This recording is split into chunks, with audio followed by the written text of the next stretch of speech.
Okay. All right, as you'll note on the agenda now, I've included the IDA's mission. And I'll continue to do that, because I think it's important to refresh our memories on what the IDA's mission is.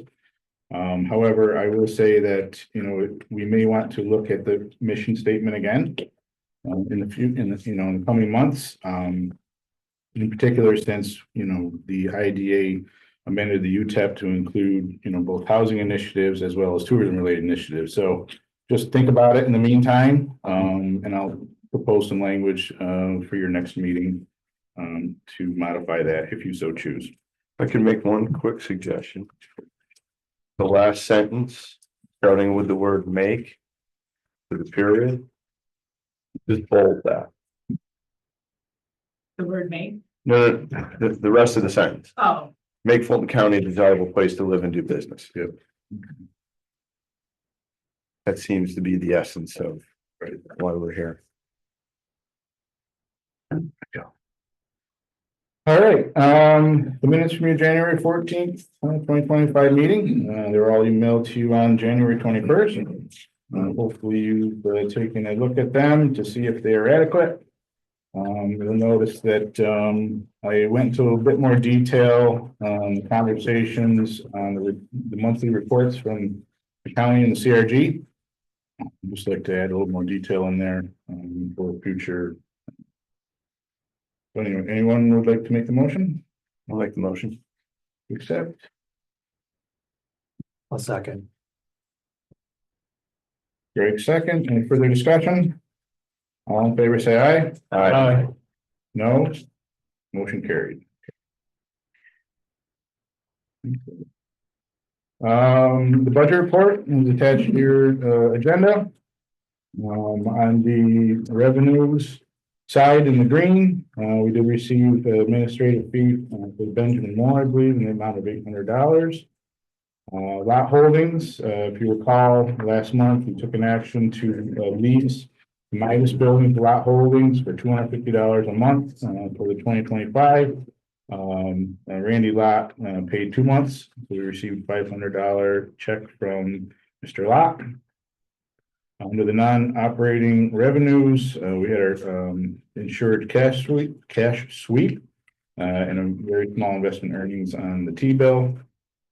Win Stanley reimbursed the IDA for mowing at Tryon last year.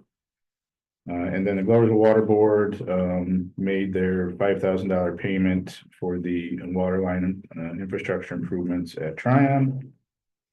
Under the expenditure side, executive director's salary, disability and unemployment insurance was paid. Quarterly payroll taxes were paid.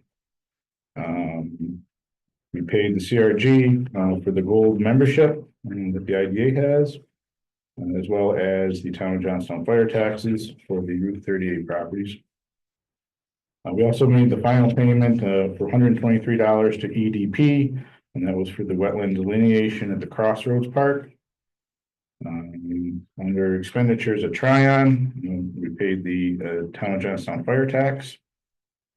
And you can see the investments. So, are there any questions on the budget report? Just how long was that? Remind me, the Glovers Water Board agreement. Do we remember how long that was? I believe it's 5 years. I thought it was 5 too. So we have one more. One more. Yep. I'll make a motion to accept. Yeah. I'll second it. Any further discussion? All in favor, say aye. Aye. Opposed? Motion carried. All right, we did not have a nominating committee or audit committee. We did not have a nominating committee. Mike Fitzgerald approved the monthly bank reconciliation report, right, Mike? Yeah, I reviewed that. Everything was in order. Okay, thank you.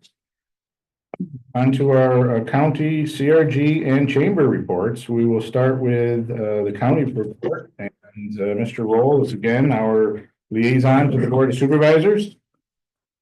Congratulations. Nobody offered for the CRG or the chamber though. No, no. Supervisors, so.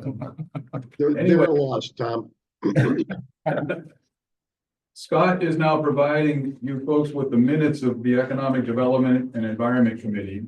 And generally, my reports take some highlights from those minutes, so my presence here isn't required anymore. Scott giving you all the information, but nonetheless, two highlights from the committee on page 13, the resolution authorizing the advertisement for bids for I&I renewal project on the sewer line along 30 and 30A. You can see the bid schedule.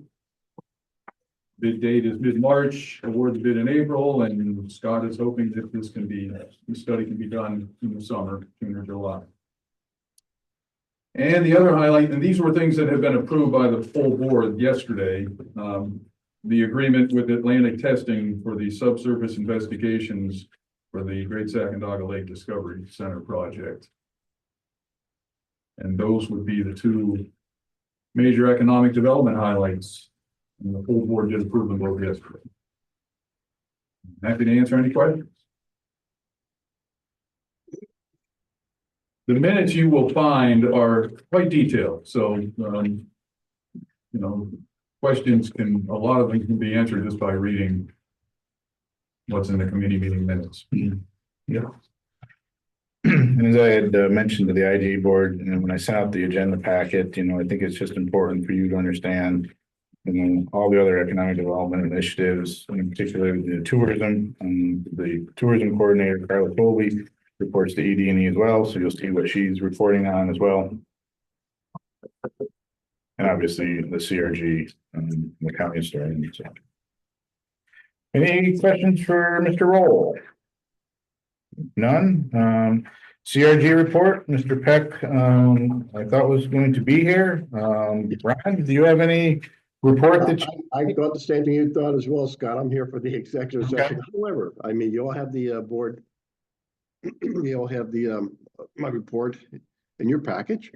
Yep. Might want to add to that. We had a very good tour of electrometrics this past week. Last week it was good. It was well received, showing what they're doing on the advanced manufacturing end. We had ESD come in. We had the Economic Development Committee from the county come in as well too. The board of supervisors. It was a good tour. Additionally, adding to the report, we had our final report from Delaware Engineering on our Johnstown Commerce Park. So it was a great report. Looking at a lot of power resources on the site.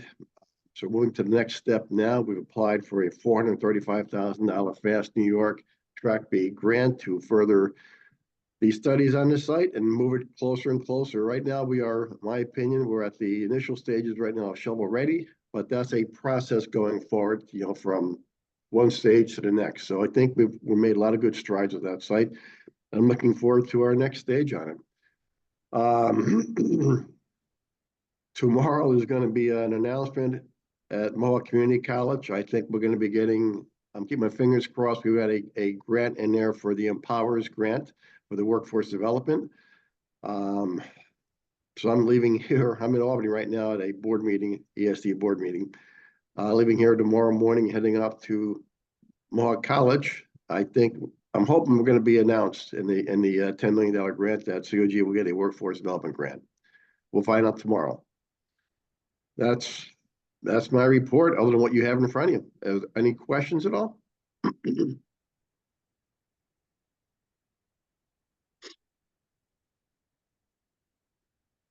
Good, okay. The third report we have is from the chamber, and we have Executive Director Ann Bowles here. If you're following the goals that we've set for this year is to, improve coordination with the chamber. Each member of the IDA hopefully will attend at least one chamber meeting. But we extended the opportunity for Ann to in the chamber to start attending the IDA meeting. So it'll be a similar process that we have with the CRG. And today we have Ann. Hi, good morning, everyone. Welcome. Thank you. I know a lot of you in the room, so I'm very happy to be a part of this collaboration and efforts to just know what each other is doing and how we can partner and help each other. So thank you very much for the invitation. I will ask my board members too if they are if they would like to attend as well. But it'll probably be mostly me reporting, but if that's okay, I'll share the invitation with our board on Thursday. Yes. We'd like to continue the fun every second week, Tom. It's Thursdays at I need more at meetings. the Ellen House. So we thank you, Dr. Truckin, for that partnership and collaboration to host our board meetings. I will kind of tailor a report to see, I was just wanted to observe today to see what you would like me to report on, but you know, we work a lot with workforce as well, with our manufacturers, with our chamber members of all sizes. So we also, Ron, it's great to hear that you went to Electrometrics. They're a wonderful, they're really a wonderful manufacturing business here in Fulton County. It's very cool what they do here. So you know, we also work a lot in our youth with education. We have our business education partnership that we do a lot of work with HFM BOCES and of course SUNY FM. So I can certainly highlight that for you each month, what we do with our workforce partnership. We're very proud of that. With PTech and CTE and all of the collaborations and micro-credentialing and all the programs that are available in the area to help our workforce. So I can certainly focus on that if you'd like. Happy to have a great partnership with tourism and Scott with the IDA in tourism and planning. The Winter Carnival was a great success. We had a lot of chamber members that really enjoyed the event and the support. So one of our biggest tourism initiatives is this Saturday. It's the Walleye Challenge. So we're lucky that we'll have ice and enough ice for people to fish. So we'll have 1,500 in our tournament. And then the Great Second Valley Lake Fisheries Foundation also has their tournament the same day, same time. So that will also boost tourism in the Great Second Valley Lake area in Fulton County. The week after is another event in Kroger Lake and a weekend-long fishing contest with Kroger Lakeview Store and The firehouse. the firehouse, yep, to support the firehouse. And then back to GSL Fuel and Food has their 3-day contest. So that's just one aspect of the tourism that we have in the county. There's so much more that is going on as well. Mike Hauser has this big sports what was it called? Outdoorsman show, which is next weekend. And you know, there's just an array of things that is really a 4-season destination, whether you like to be outside or inside. We have our museums, our golf courses have their virtual their virtual simulators now, and there's a lot to do here. So we're very proud to be a part of that. Again, going back to our workforce side, HFM BOCES, we've been doing some conversations with students to really tailor to their career path they're looking at. We're having Women in the Workforce, which is March 12th. So that will be a nice conversation with students looking into non-traditional roles, specifically the STEM roles. So we're happy to have our partners be panelists and also talk to the students in an intimate conversation. So I think Sue's coming. So thank you very much. That'll be it's a very cool event. We did it with healthcare. Awesome. Looking forward to it. Thank you. Also, if there's any opportunity you'd like to partner or attend some good tabling events with us, we're also working with Broad Alban Perth School. They have an engineering fair coming up, which it's kind of like a career con that we did in the fall. So that's another opportunity if you'd like to table with us or just be a part of the day. They bring in our chamber business members, other members to show kids the careers that are available in the Fulton Montgomery area. We're going to have our business expo in April. So that's April 3rd. If you're interested or idea you'd like to table, please let me know and I'll be happy to have a table there for you. So if you don't know me, you know, I can chat. So this is the report. I told Scott I don't have too much to say. And I've taken up a few minutes. So if there's something you want to talk about or have a conversation later, please let me know. I think a lot of you have my contact info, but if you need it, please call the chamber and we're happy to support our workforce and economic development events or initiatives and be a part of the strategic plan. If you recall, I believe it was back in November, during the IDA meeting, Jim had, updated you on the county's most recent development strategy. And one of the projects identified in that strategy with the chamber is the Good Host Training Program.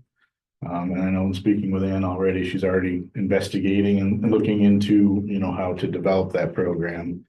The Good Host Training Program would basically be offered to any business, right? We don't know how it will actually work yet, but it's basically just, those forward facing people, whether it's, the receptionist, the waitress, what have you, just have them trained, to speak positively about Fulton County and like that. So, Yep, it's have their something. websites and Yep. have just those guidelines to help if they don't know what's to do around here. Just even have it on a card, 44lakes.com for tourism, chamber website, Montgomery County tourism, but just have those two really or a couple key points of education, having the college website, seeing what's there, the IDA's website, but the virtual guide is really 44lakes.com. It's a great website that the county hosts and updates and runs, and we help at the chamber, but it's really just a virtual guide to help people instead of saying what's to do. You don't want them to say nothing. We can help them redirect a conversation and a script. So. All right, any additional questions for Ann? If not, we'll move on to Thank you. some of our old business. Just a quick update on the Nexus Renewables. I know it's been on the agenda for some time. I did reach out to the supervisor last week just for a status report. And the supervisor indicated that their last committee meeting on updating the solar regulations was on February 6th. And that they will be forwarding those to their council for a legal review. And I have a virtual meeting with Nexus on February 19th to provide them with an update. I will report on that meeting to you next month. Could the town ban solar projects completely and not want them in their town, or is it? It's not gonna happen. Yeah, oh, actually, yes, I'm sorry. We have we have Jeff Parrish here. That ignores me, but no, that won't happen. Don't worry about Okay. Okay, all right. Sorry, Jeff. it. No. All right, item B under the Crossroads Park housing. Also, I reached out to Colleen DeCristofaro, and she was responded to 2 requests for property information in the past 30 days. So that's a plus. She didn't elaborate any further than that, but at least there's continue some interest on the Crossroads Park. Do you think that was 2 new interested parties? That's what she made it sound as though. Yep. Right. Yep. So that's good. Hopefully something will stick eventually. So. All right, item C, we can wrap this one up. The YMC bond modification. I won't go through everything in the agenda because this has been out there for some time.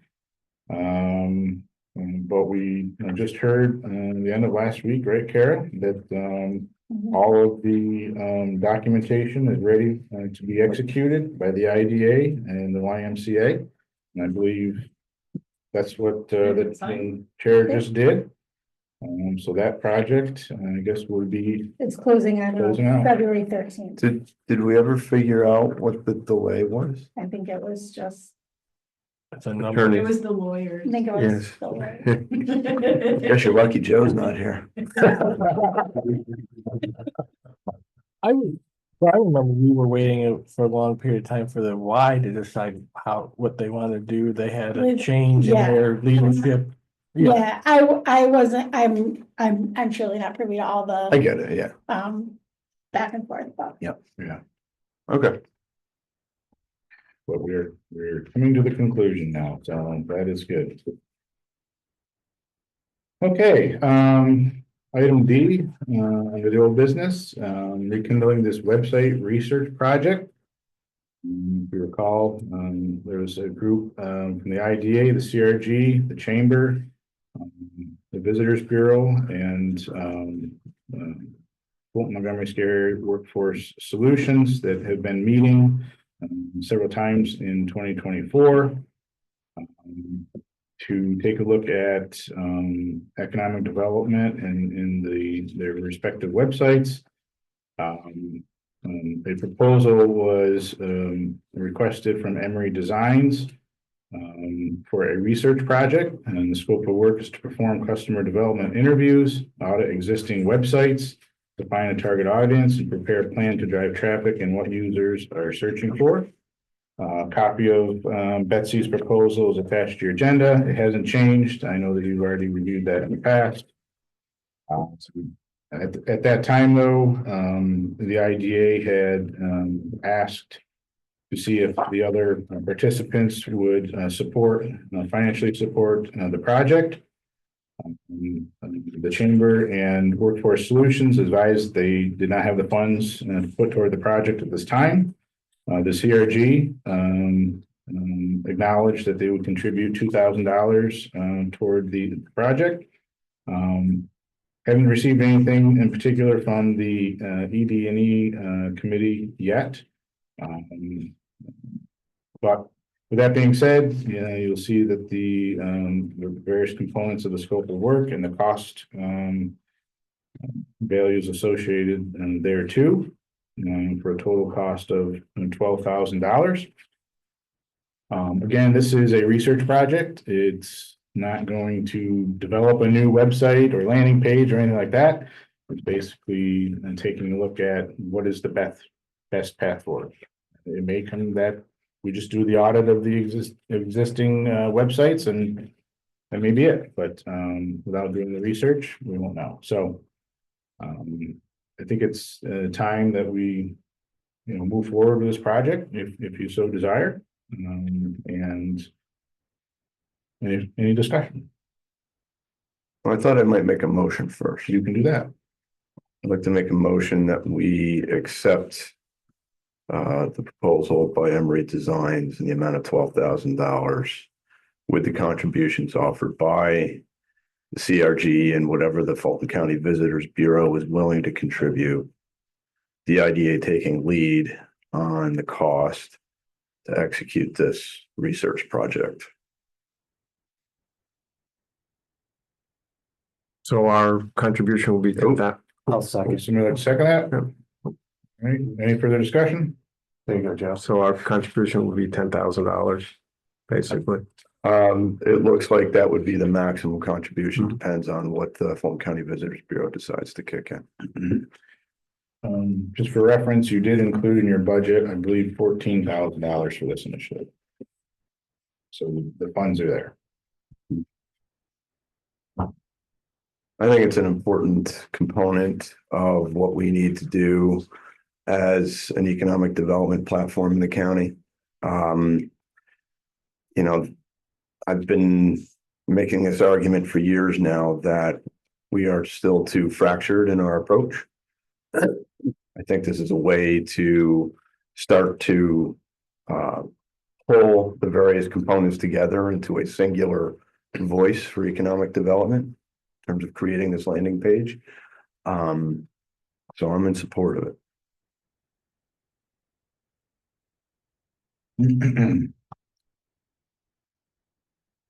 As part of this, are we going to, with the groups that are involved in this, try to identify who is ultimately going to be the host of that website and be responsible for the maintenance and updating of it? Yeah, I know that was obviously a question that I think everyone really had. Again, this is a research project. We don't exactly know what's going to happen in the end right now. But if it is that, then we will have to flesh that out. Okay. At a later time. But as far as this project goes, and if you look in Betsy's proposal, she is looking for a singular point of contact. It's going to be, I'm assuming myself as the IDA executive director, and that we would be, responsible in making sure that this gets done. Because it looks to me if we don't take the step forward, it's not going to happen. what it appears to me. So, I think we should take the lead. Can you just ballpark, how much are we spending a year for our website and CRG together? Just roughly. For our website, I'm gonna say like $10,000, I'm guessing. I think it was a $15,000 line. Yeah, something like that. And CRG, Probably I mean, something I like- don't know. probably. Don't know what they're spending on their website. You can ask Ron. Hey, Ron. Any idea what how much you spend on your website with Emory Design? Probably about the same as you spend. My gut feeling tells me. I don't have it in front of me, but I would say the same as you, thereabouts. There's been times where we've asked Betsy to do specific projects for us, which are outside the scope of that, so. Yeah. Yeah, if we ask her to do something else, obviously it's an additional cost.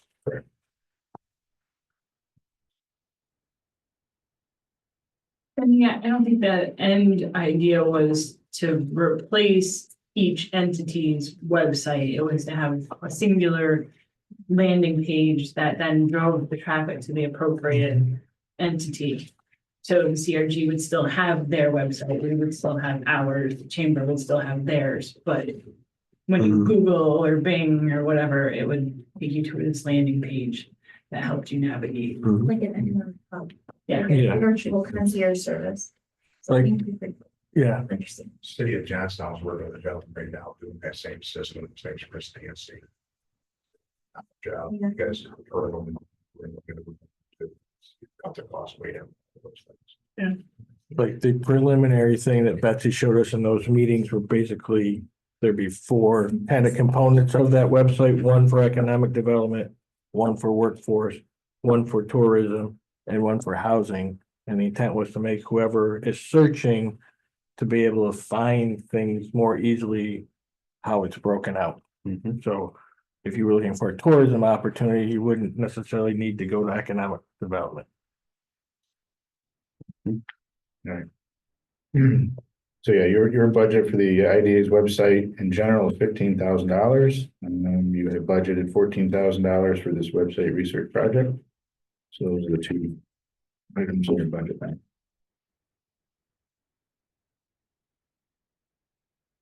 Any further discussion?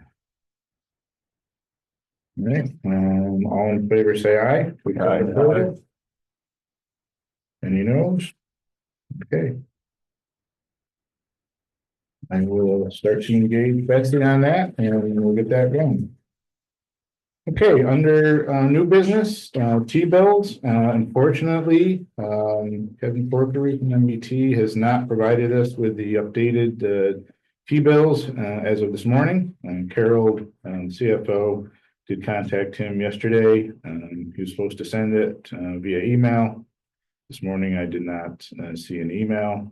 So I will propose that hopefully I'll receive those today and I'll send everyone an email what those percentages are based upon those months and we can move forward in that fashion. Is that acceptable or?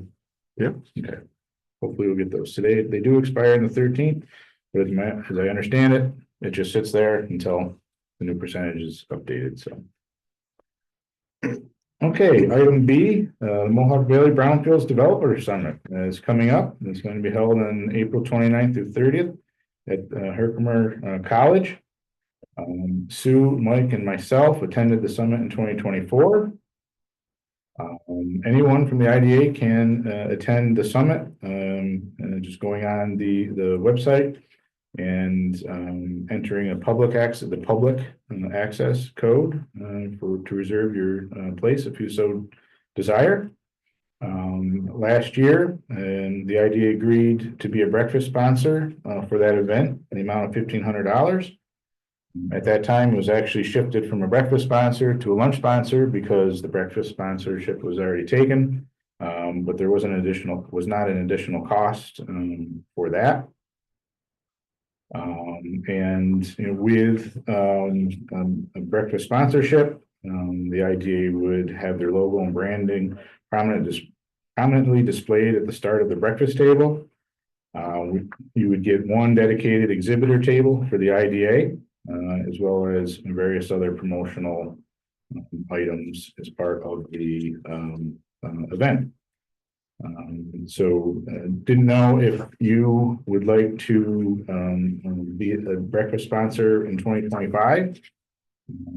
Is the amount the 1,500? Yeah, the $1,500 would be the same. For the idea to be that breakfast sponsor. I do plan on attending. I'm already registered. Okay, So I'd like to make a motion for the IDA to be a $1,500 breakfast sponsor at the Mohawk Valley Brownfield Developer Summit. I'll second that, Scott. okay. To Mike, any further discussion? I think this is gonna be year 4 or 5. And I believe every year their attendance has grown, so. Yeah. Every year, and the information is good, and I mean, if you can, as a board, if you guys can attend some of it, that'd be great.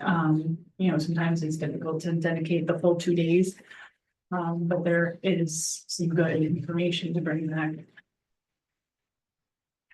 Yeah, there's good information about what's available for either the state or the feds to the EPA for funding. And then there's a lot of good discussion. I know I've mentioned before about these projects, the funding stack from both private government sources, local, tax incentive plans, historic tax incentive, low income tax incentives. So it can get complicated, and these usually take a process of 2 to 3 years to get a project from inception through development to putting a shovel in the ground. So it's kind of good information to see how that all comes together.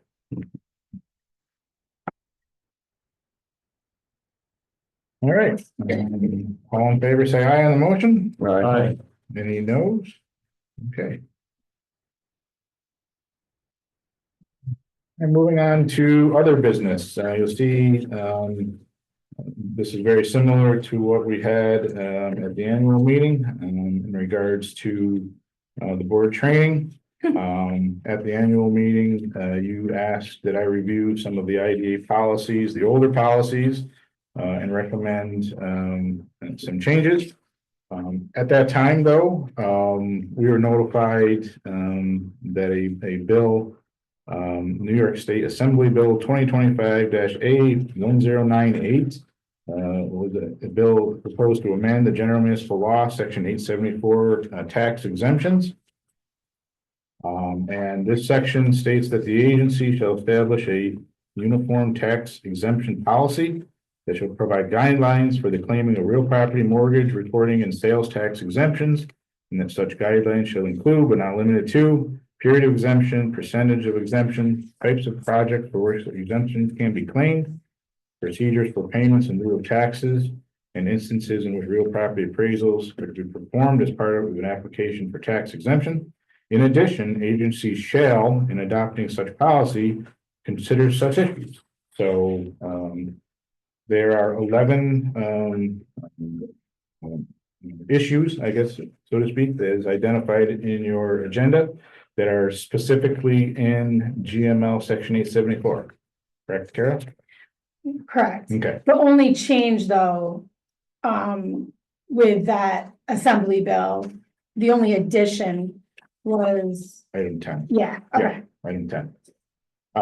In reviewing the IDA's current UTEP, you include 5 of the 11 specific items listed in the GML 874. Those 5 items are in yellow. The other items, specific items, you do not include in your current UTEP. So I think that's the conversation for today in regards to how to proceed, if you want to proceed on this. With that being said, though, you'll see the 7 items. Okay, there's an additional 7 items in the IDA's UTEP that are not in 874. And the way I read the language is, you shall consider, okay, all of the policies in GML 874, but you can have additional ones if you so choose. Correct, Karen? Correct. Okay. However, in my opinion, having more is better, not less, obviously. And I think the question to you today is, do you wish to copy or mirror 874? And then include your additional policies, that they're all encompassing and specific? Or we could add language in the particular section of the UTAP that references specific general municipal law, section 874 shall be considered plus the additional provisions. So I guess there's two ways of doing this, listing them all as they are specifically in 874 plus your additional ones, or having a catch-all stating that, you will consider all provisions in GML section 874. So that's the question. I'm inclined to do the option B, because the law could change next week, and so we're just referencing the law plus our additional, that seems to make more sense to me. Right. Do any of the board members who have been around longer than I have know why we picked the ones in yellow to specifically include? I don't know. I think it's just a holdover from earlier times. Yeah. It just has never been fully updated. Yeah, I mean, that's if you list them all, then you have to be cognizant of every time the law changes to make sure you update it. Right. I mean, it still applies regardless if your policy says it or not, because the law trumps your policy, but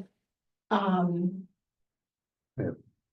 but I don't know, I'm thinking it might be that reason, that there were some and they were added, they weren't added. I don't know. It looks like there might be one other. Number 2, under the section 874, says the estimated value of any tax exemptions to be provided.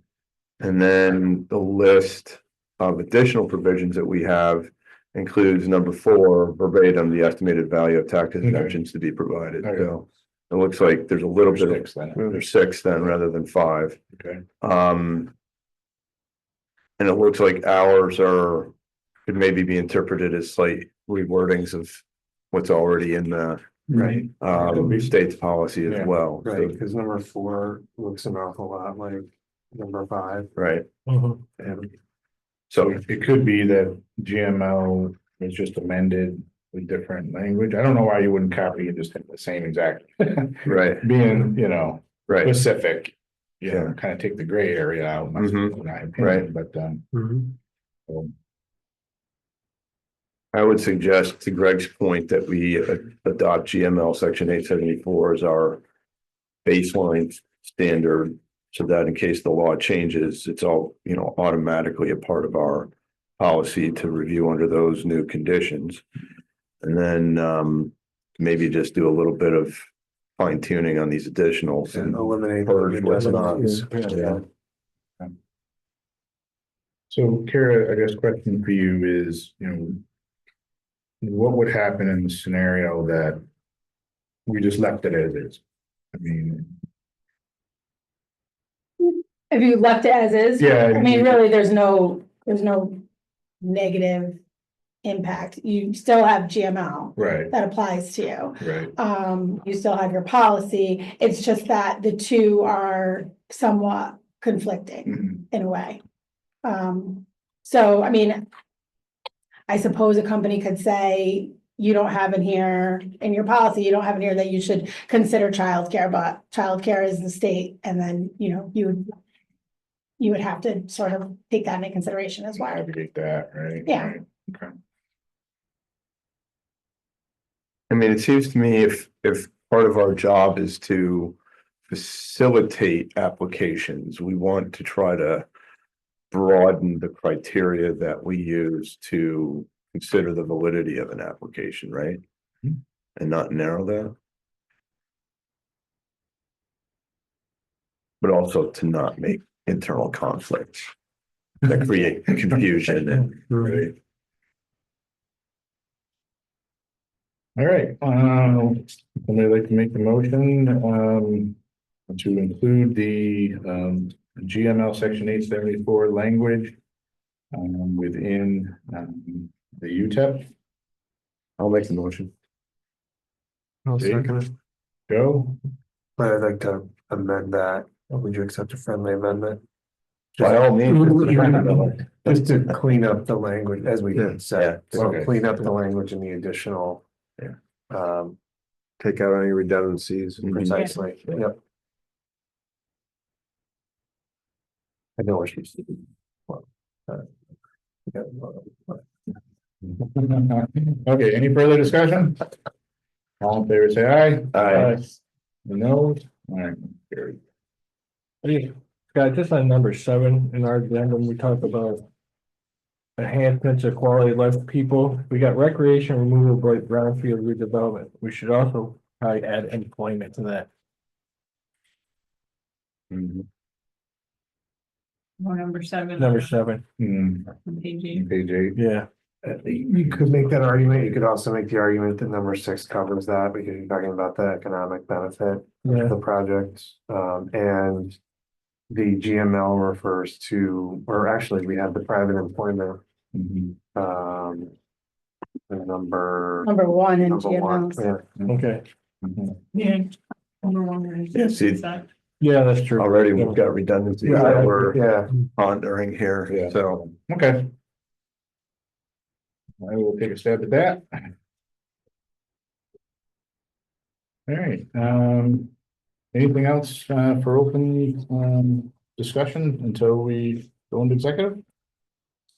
If not, I would like to make a motion or suggest that a motion be made to go into executive this session and to discuss the proposed acquisition, sale, or lease of real property, or the proposed acquisition of securities or sale or exchange of securities held by such public body, but only when publicly when substantially affect the value thereof. Anybody like to make that motion? Stu? Is there a second? I'll second.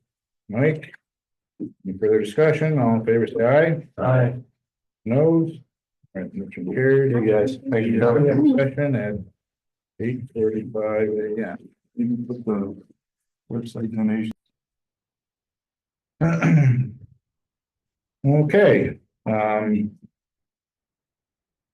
anybody like to make a motion and to have an appraisal conducted on a property along Pringle Avenue in the city of Johnstown In the amount of $3,000. in the amount of $3,000? I'll make the motion.